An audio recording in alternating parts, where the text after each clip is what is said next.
ఈ చిత్రం చూసి మీ అభిప్రాయం చెప్పండి ప్లీజ్. సరే వినండి.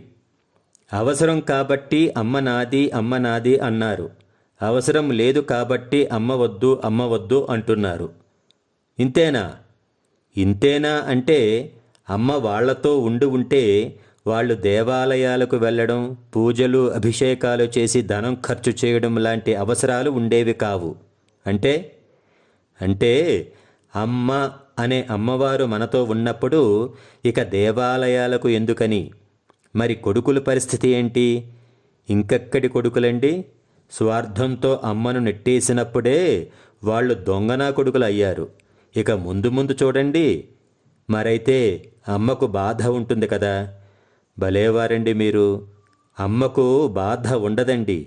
ఎందుకంటే ఈ సృష్టిలో ఏ క్యాలిక్యులేషన్స్కి అందనది అమ్మ మనస్సు. అమ్మ ఓ నిత్య తపస్వి. జై హింద్.